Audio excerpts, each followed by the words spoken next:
Hello friends, good evening. Welcome back again to my YouTube channel the lost Pahadi YouTube channel पे आपका स्वागत है। तो फ्रेंड्स, जैसा कि आप सभी को पता है कि आज भारत सरकार ने बजट पेश किया है और अभी तक आपको काफ़ी इसके बारे में पता भी चल चुका होगा। लेकिन जिस भी लोगों को अभी भी डाउट है, जो अभी समझ नहीं पाए हैं कि नए बजट में क्या अनाउंस किया गया है, क्या नहीं किया गया है, तो इस वीडियो में हम डिटेल में देखेंगे और आपको मैं इस वीडियो में सब कुछ समझाऊँगा कि जो नया टैक्स स्लैब आई है, वो किस तरह से लागू होगी। इसके साथ ही और क्या-क्या गवर्नमेंट ने अनाउंसमेंट्स करी हैं और कितनी इनकम पर आपको टैक्स नहीं लगेगा, क्योंकि काफ़ी अच्छी खबर है, क्योंकि 12 लाख तक का टैक्स रिबेट दी गई है, लेकिन एक्चुअल में कितने हैं वो भी हम आपको बताएँगे। इसके साथ ही जो हमारी केंद्रीय वित्त मंत्री हैं निर्मला सीतारमण जी, इन्होंने संसद में जो आर्थिक सर्वेक्षण भी जो है पेश किया है। तो इस वीडियो में हम डिटेल में देखते हैं कि क्या टैक्स स्ट्रक्चर है और कितना रेवेन्यू सरकार को जनरेट हुआ है, कितना सरकार एक्सपेंडिचर कर रही है और कहाँ-कहाँ, किस-किस क्षेत्र में कितना-कितना पैसा लग रहा है और ये जा रहा है। तो चलिए वीडियो स्टार्ट करते हैं। तो चलिए सबसे पहले हम सबसे बड़ी जो बात है, सबसे बड़ी जो बजट से निकल कर खबर आई है कि अब आपकी सालाना आय 12 लाख से अगर कम है तो आपको इनकम टैक्स नहीं लगेगा। जी हाँ, अगर आपकी इनकम 12 लाख तक है 12 लाख तक है तो आपको टैक्स नहीं लगा। उसके ऊपर 75,000 रुपये और की टैक्स रिबेट होती है, तो मतलब आपकी जो इनकम जो 12 लाख, अगर 12,75,000 रुपये है, तब आपको उसके ऊपर कोई भी टैक्स देने की ज़रूरत नहीं है। लेकिन इसके बाद अगर आपकी इनकम 12 लाख से ऊपर है, अगर आपकी 12 से 16 लाख है, तो उसमें 15% टैक्स लगेगा। 16 से 20 लाख है, तो उसमें 20% टैक्स लगेगा और 20 से अगर आपकी 24 लाख आपकी इनकम है, तो आपको 25% टैक्स लगेगा। तो ये नया टैक्स जो है स्ट्रक्चर सरकार ने ये चेंज किया है। लेकिन देखिए 12 से 16% के ऊपर जो आपको 15% टैक्स लगेगा, वो पूरा आपकी सैलरी के ऊपर नहीं लगा, उसका भी एक स्ट्रक्चर है। चलिए मैं आपको समझाता हूँ। देखिए पर्सनल इनकम टैक्स किस तरह से होता है। देखिए अगर आपका ये तो 12 लाख तक जिसका कोई भी टैक्स नहीं है। लेकिन अगर किसी की 12 लाख से ऊपर सैलरी बन रही है, 12,75,000 से ऊपर बन रही है, तो उसको जब जो टैक्स देना होगा, वो इस तरह से देना होगा। ऐसा नहीं है कि जैसे मान लो उसकी 13 लाख की इनकम है, तो उसको 13 की 13 लाख इनकम के ऊपर ही 15% टैक्स देना होगा, ऐसा नहीं है। वो उसकी बाइफरकेशन है। जैसे उसकी 0 से लेके 4 लाख तक की जो इनकम है, उसके ऊपर उसको कोई भी टैक्स नहीं लगेगा, ठीक है? फिर 4 से 8 लाख तक की जो इनकम है, उसके ऊपर उसको 5% देना पड़ेगा। मान लो कि अगर किसी की 4 से 8 लाख तक आपके 4 लाख बन जाते हैं, तो उसका 5% के हिसाब से आपके 40,000 रुपए बनते हैं, ठीक है? इसी तरह 8 से 12 लाख की तक इनकम है, तो इसमें भी 4 लाख की स्लैब है, 5 लाख की स्लैब है, तो 5 में से 10% इसका बन गया, ठीक है? फिर 12 से 16 लाख तक जाओगे, तो 12 से जो 16 लाख तक आपके जो फंड्स हैं, उसके ऊपर 15% लगेगा। तो यानी कि जो आपकी इनकम 12 लाख से ऊपर भी है, तो उसके ऊपर भी अलग-अलग स्लैब्स में आपका टैक्स लगेगा। यानी कि पूरी इनकम के ऊपर नहीं लगेगा, थोड़ा-थोड़ा मतलब उसमें भी कम होता रहेगा। ठीक है?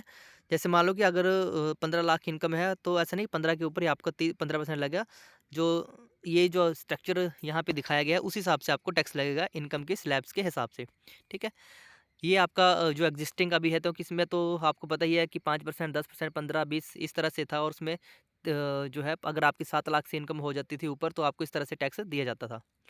चलिए अगर अब हम बात करते हैं कि इसके अलावा जो आपका टीडीएस जो कटता था आपकी एफडीज़ पे, क्योंकि काफ़ी यहाँ पे रिटायर्ड पर्सन भी है जिनकी एफडीज़ वगैरह हैं या सीनियर सिटीज़न भी है, तो सरकार ने यहाँ पर भी जो है सीनियर सिटीज़न को टैक्स में छूट दी है। अगर आपकी पहले 50,000 तक लिमिट होती थी, अगर आपका 50,000 इनकम टैक्स बनता है आपकी एफडीज़ के ऊपर या आपने जो भी इन्वेस्टमेंट करी है उसके ऊपर, लेकिन अब उसको 50,000 से बढ़ा के 1 लाख रुपये कर दिया है, ठीक है? और आपकी एनुअल लिमिट जो है 2.5 lakh for TDS on rent पे भी कर दी गई है। यानी कि ये 2.5 लाख से बढ़ा के 6 लाख तक कर दिया है। यानी कि रेंट के ऊपर भी बढ़ा दिया गया है और आपकी जो है सीनियर सिटीज़न के अगर आपकी एफडीज़ वगैरह हो गई है, जो भी इन्वेस्टमेंट की है शेयर मार्केट में कहीं पे भी आपने अपना पैसा लगाया है, उसका अगर आपको रिटर्न पहले 50,000 से ऊपर हो जाता था, तो उसको आपको टीडीएस देना पड़ता था, लेकिन अब ऐसा नहीं है। अब वो 1 लाख तक जाएगा तभी आपका टैक्स लगेगा। तो ये भी काफ़ी अच्छा एक स्टेप है। इनकम में काफ़ी अच्छी छूट है। अब इसमें अगर बात करें कि इसमें कितना किसको कितना-कितना फ़ायदा हो रहा है, तो ये मैं भी बाकी अभी आपको चीज़ें और भी बताऊँगा कि इसमें फिजिकल डिफरेंट वगैरह जो इकोनॉमिक सर्वे है। पहले हम टैक्स की ही बात कर लें। देखिए, अब जो अभी फ़ायदा होगा, देखिए पहले जो 7 लाख तक था, 7 लाख तक आपकी इनकम थी तो कोई टैक्स नहीं लगता था। लेकिन जिसकी इनकम 8 लाख हो जाती थी, तो उसको टैक्स देना पड़ता था। लेकिन अब जो है उसके 30,000 रुपए बचेंगे, जिसकी इनकम 8 लाख रुपए है। अगर आपकी 9 लाख इनकम है तो आपके 40,000 रुपये बच जाएंगे। अगर आपकी 10 लाख इनकम है तो 50,000 बच जाएंगे। अगर आपकी 11 लाख इनकम है तो आपके 65,000 बच जाएंगे। अगर आपकी 12 लाख इनकम है तो आपके 80,000 बच जाएंगे। यानी कि मोटा मोटा चले तो 12 लाख तक आपका जो टैक्स नहीं लगेगा। तो 12 लाख सैलरी वाला जो बंदा है अपना 80,000 उसको टैक्स में रिबेट मिल गया है, यानी कि 80,000 रुपये अपने बचा सकता है। जो भी टैक्स लगेगा आपके उससे 12 लाख से ऊपर से वो स्टार्ट होगा। तो ये एक मोटा तरह से अगर आपको टैक्स में जो फ़ायदा है यहाँ से आप देख सकते हैं। इस पैसे को अगर आम जनता जो है, जो मिडिल क्लास के लोग हैं, वो किसी और चीज़ में यूटिलाइज़ कर सकते हैं, जैसे व्हीकल परचेज़ करने में, कोई एसेसरीज़ लेने में, टीवी लेने में, अप्लायंसेस लेने में। क्योंकि आपको ही पता है, ये भी रिपोर्ट्स भी आई थी इकोनॉमिक सर्वे की, हमारी जीडीपी जो है डाउन हो रही है। तो जीडीपी डाउन होने का मेन रीज़न ये था कि लोगों के हाथों में पैसा नहीं बच रहा है, सेविंग्स नहीं बच रही है, तो पैसा लोग खर्चे कहाँ? ना तो वो कोई गुड्स खरीद पा रहे हैं, ना कोई सर्विसेज खरीद पा रहे हैं, गोल्ड वो नहीं खरीद पा रहे हैं, क्योंकि लोगों के पास पैसा ही नहीं है। ठीक है? तो ये जो है एक अच्छा स्टेप है, टैक्स में छूट देने के साथ ही। इसके साथ ही जो नया पे कमीशन आने वाला है, उसके बाद भी सैलरी हाइक होगा, तो उससे भी लोगों के हाथों में पैसा आएगा और अल्टीमेटली ये पैसा घूम फिर के सरकार के पास ही, गवर्नमेंट के पास ही, हमारी इकोनॉमी ही जाता है, इकोनॉमी में ही जाता है, जो हम पैसा कमाते हैं। अगर हमारे पास जो बंदा 50,000 कमा रहा है, फिर वो उसकी सैलरी 70,000 हो जाएगी, तो जब उसके पास 20,000 रुपये एक्स्ट्रा आएंगे तो ऑब्वियसली वो अपने गुड्स खरीदेगा, कुछ और करेगा, जो उसने अपने कुछ खर्चे सोचे होंगे, इन्वेस्टमेंट करेगा, तो वो पैसा घूम फिर के हमारी इकोनॉमी में ही आ जाता है। ठीक है? तो चलिए अब बात करते हैं इसके अलावा, हम बात करते हैं कि रुपीज़ कम फ्रॉम की इकोनॉमिक सर्वे की बात कर लेते हैं कि सरकार को जो 1 रुपये आता है उसका कितना-कितना परसेंट सरकार कहाँ से आता है, और ये टेबल है कि कहाँ-कहाँ वो खर्च करती है उस 1 रुपये को। मतलब ये 1 रुपया एक एग्ज़ाम्पल की तरह से ले रहे हैं। मान लीजिए कि सरकार को 1 रुपया जो है आ रहा है, तो कहाँ-कहाँ से आ रहा है? तो सबसे उस 1% में से सरकार को 22% यानी 22 पैसे सरकार की, मतलब जो भी इनकम हो रही है, उसमें से 22% जो है सरकार की इनकम जो है आपकी इनकम टैक्स से होती है। 5% जो है सरकार की इनकम जो है एक्साइज़ ड्यूटी से होती है। 18% जो है सरकार की जो इनकम है वो आपकी जीएसटी से होती है। 17% आपको कॉर्पोरेट टैक्स से मिलता है, ठीक है? और 20% 24% जो है सरकार जो है बोरिंग और अदर लायबिलिटीज़ होती है। जैसे मान लो कोई सरकार ने कोई अपनी बोरिंग, यानी कि जो सरकार ने उधार लिया, और लायबिलिटीज़ मतलब सरकार ने, जैसे किसी ने अपना हिस्सा बेचा किसी कंपनी में, जैसे जो आपकी पीएसयू वगैरह होती हैं, या सरकार अपना शेयर्स बेचती है कुछ कंपनी में से, तो वहाँ से हो जाता है। बाकी 9% जो है नॉन टैक्स रिसिपिएंट्स होती हैं, मतलब टैक्स विदाउट टैक्स वाली। फिर 1% जो है नॉन डेबिट कैपिटल रिसिप्ट होती है, जहाँ पे हमको लोन उस कैपिटल नहीं देना पड़ता, सॉरी उसका। फिर 4% आपको कस्टम से मिलता है। तो ये एक फ्लो चार्ट है जिसमें आप समझ सकते हैं कि सरकार को कहाँ-कहाँ से पैसा आता है। अब बात करते हैं कि सरकार अपना पैसा कहाँ-कहाँ पेमेंट करती है। देखिए, सरकार जो है सबसे ज़्यादा पेमेंट जो आपको कर रही है, वो इस टाइम पे किसको कर रही है? अभी जो आने वाला फाइनेंशियल ईयर है, तो इसमें जो है सरकार सबसे ज़्यादा पैसा देगी 22% states share of tax and duties. यानी कि जो सरकार ने जीएसटी से, टैक्स से जो पैसा कमाया है, उसका 22% सरकार जो है राज्य सरकारों को देगी, यानी स्टेट्स को देगी, ठीक है? 20% जो है आपका इंटरेस्ट पेमेंट जो है, आपकी सरकार ने जो लोन लिए हैं उसके इंटरेस्ट की पेमेंट में चला जा रहा है, ठीक है? 16% जो है आपकी सेंट्रल स्कीम्स में चला जा रहा है, excluding capital outlay and defence and subsidies, ठीक है? इसमें आप सब्सिडीज़ को हटा दिए गए हैं। सेंट्रल सेक्टर स्कीम, जैसे सरकार जो भी कोई स्कीम चला रही है, जैसे कौशल विकास योजना होगी, या फिर सरकार की अप्रेंटिसशिप हो गया, या पीएम सूर्य घर योजना होगी, तो इस तरह की योजनाओं में सरकार का ये 16% पैसा जाता है। 6% जो आता है आपकी जो मेजर सब्सिडीज़ हैं, जैसे फ्री राशन मिलता है, या कोई और सरकार की सब्सिडीज़ हैं, जैसे फ्री एजुकेशन, फ्री राशन, या कोई और भी सब्सिडीज़ है, उसमें चला जाता है। 8% जो है हमारा डिफेंस में जाता है। 8% ही हमारा जाता है finance commission and other transfer में। और 8% जाता है हमारी सेंट्रल स्पॉन्सर्ड स्कीम्स में, कोई यानी केंद्र सरकार की जो स्कीम्स होती हैं, जैसे आपकी रख ले जनधन योजना हो गई, या फिर आपकी अभी आयुष्मान योजना होगी, यानी कि जो सेंटर जो स्कीम्स देती हैं उसमें जाता है। और 8% आपका अदर एक्सपेंडिचर है, और 4% आपका पेंशन है। तो ये है सरकार के पैसे कहाँ कहाँ जा रहे हैं। अगला है रिसिप्ट, यानी कि कहाँ से सरकार को पैसा आ रहा है, और कैपिटल रिसिप्ट, रेवेन्यू रिसिप्ट कितनी है और कैपिटल रिसिप्ट सरकार का कितना है, ठीक है? तो यहाँ पे अगर फाइनेंशियल ईयर दिया गया है, तो यहाँ पे लास्ट कोड में दिया गया है, तो सरकार को जो रेवेन्यू जनरेट हो रहा है, रेवेन्यू यानी कि सरकार जहाँ से अपना कमा रही है, तो सरकार जो है 2025-26 में सरकार ने 34.2 लाख करोड़ जो है अपना टैक्सेस से या जो भी सरकार के रेवेन्यू रिसोर्सेज है वहाँ से सरकार ने कमाया है।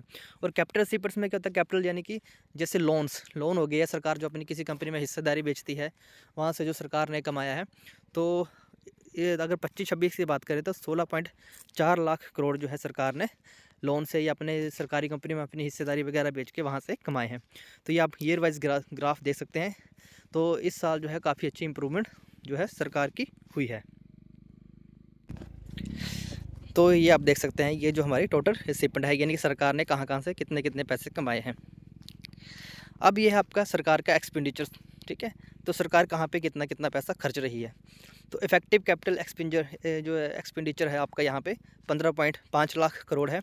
और रेवेन्यू जो आपका एक्सपेंडिचर है वो है 39.4 करोड़। ये इस साल बढ़ गया है, क्योंकि ये जो आपका रेवेन्यू एक्सपेंडिचर होता है इसमें जैसे जो लोन का इंटरेस्ट है या आपकी जो सैलरीज होगी या पेंशन वगैरह होगी इसी में आती हैं, तो ये काफ़ी ज़्यादा सरकार के ऊपर है।